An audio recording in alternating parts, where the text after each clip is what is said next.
Alors, ils ont une entreprise originale qui s'appelle Connexing, qui travaille avec des téléphones d'entreprise éco-recyclés. Merci d'accueillir son président Yves Le Goébel et son directeur marketing Hubert Poupelin.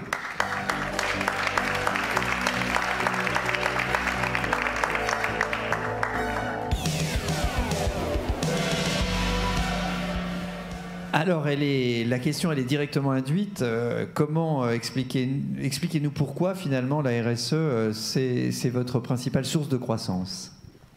Alors, tout d'abord, bonjour et merci. Je suis d'autant plus heureux d'être ici aujourd'hui qu'en fait, Connexing, qui est né il y a 7 ans de 2 constats que je vais vous expliquer juste après, est né à l'incubateur d'Audencia et j'ai eu la chance d'avoir des cours dispensés par André Sobzak et par Christophe Germain. Donc, quelle classe!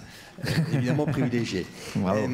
Donc 2 constats étaient, il y a 7 ans, à la base de la création de l'entreprise. Le premier, c'est que les entreprises, les administrations et les collectivités locales ont un besoin de rationaliser leurs achats non stratégiques. Et la téléphonie fait partie de cela pour se concentrer sur leur cœur de métier. Et je suis sûr que les labellisés Lucie aussi. Deuxième constat? Deuxième constat, toute chose égale par ailleurs, eh bien, entre 2 compétiteurs, c'est celui qui a une démarche RSE qui gagne. Alors, quelles sont finalement les valeurs de la RSE sur lesquelles vous vous appuyez aujourd'hui, principalement? Elle repose sur 4 piliers. Le premier, c'est la préservation de l'environnement. Le second, c'est la satisfaction des clients. Le troisième, c'est le bien-être des collaborateurs. Et 4e, c'est la responsabilité sociétale. Juste 1 ou 2 exemples, 1 ou 2 chiffres pour comprendre. Le premier, sur la préservation de l'environnement, un téléphone éco-recyclé, selon une méthode de l'ADEME, c'est 9,35 kg de CO2 économisés. Et comme un téléphone éco-recyclé acheté égale un arbre planté, c'est déjà 88 000 arbres plantés avec Planète Urgence au Mali. Donc ça, c'est quand même un excellent chiffre, très parlant. Un deuxième exemple, peut-être? Eh bien, effectivement, nous associons nos clients. Chaque commande passée donne lieu à une heure de soutien scolaire pour l'association SOS Village Enfants, pour les enfants du village de Sainte-Luce, qui sont déjà privés de leurs parents. Une heure de soutien avec André, puisque c'est normal, c'est toujours lui qui est présent. Concrètement, comment vous faites pour que votre RSE soit votre principale source de croissance? Bien, en fait, on en parle. On essaye d'en parler le plus possible à nos clients pour les impliquer. Et je pense qu'ils ont. Alors, on en parle au travers des réseaux d'entreprises, des réseaux sociaux, puis au travers aussi des outils de communication, comme notre rapport RSE d'ailleurs, ou les salons professionnels. Ça nous permet de rentrer en contact avec un public différent que celui des directeurs techniques qu'on peut côtoyer au quotidien. Et puis, la deuxième chose qui a été importante, c'est la participation de Connexing à certains trophées. Je pense notamment au trophée régional du développement durable et on a aussi gagné le trophée Axe à l'expansion de l'entreprise responsable ou trophée de l'entreprise éthique Rotary. Donc ça nous a permis d'acquérir une visibilité dans la presse et qu'on n'aurait pas pu se payer avec nos moyens de communication. Donc voilà, ça c'était intéressant. Au total, qu'est-ce que la démarche RSE vous apporte ?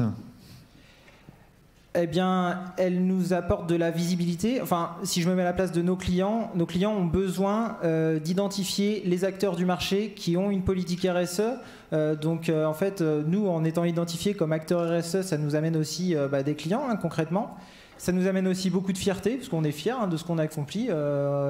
Voilà, ça fait maintenant 7 ans que Connexing s'est lancé. Et, il y a beaucoup de chemin parcouru et beaucoup de choses positives. Et puis la troisième chose, c'est de la différenciation, parce que quand on est un acteur vente à distance comme Connexing, on peut facilement se comparer sur des critères comme le prix ou le délai de livraison sans beaucoup de valeur ajoutée. La RSE, ça permet de prendre un peu de hauteur, c'est un peu le supplément d'âme de Connexing, et on va dire que ça ajoute forcément capital sympathie à la marque. Alors, peut-être une petite annonce pour terminer, et puis pas mal de commentaires, donc assez intéressant, d'un haut niveau. Quand une dame intervient, elle est seule. Quand ce sont 2 hommes, ils sont 2. Donc une femme vaut 2 hommes. C'est Nini, très bien, parfait. Voilà. Et puis des demandes très concrètes sur est-ce qu'il y a des réductions pour les membres de la communauté. Lucie, auprès de vous. Mais oui, bien sûr. Et puis une petite annonce. Allez-y, on termine avec ça. Oui, alors bien sûr, on a tout à fait conscience qu'une femme vaut 2 hommes. Et nos femmes, d'ailleurs, elles partent souvent au congé solidaire. Donc c'est aussi une action que l'on mène avec le même partenaire qu'Audencia, d'ailleurs.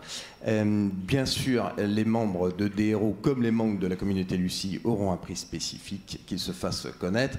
Et puis, vous voyez, quand on n'a pas beaucoup de moyens, on a des idées. Ça, c'est une vieille idée, en fait, qu'on recycle. On va vous proposer tous en sortant un tout petit goodies, qui est le petit sac que vous mettrez sur vos leviers de vitesse afin de ne plus jeter mégots, chewing-gum et petits papiers sur les bas-côtés, et la planète vous en remerciera. Merci. Bravo. Une petite question. Le taux de croissance, est-ce que vous le liez à la RSE ? Oui, complètement. Alors évidemment, il y a d'autres paramètres endogènes, mais bien sûr, notre taux de croissance qui est de l'ordre de 30 à 40%. Ah, tout de même, 30 à 40%. Hein. Quand même, il fait son modeste, mais bravo à vous deux. Merci.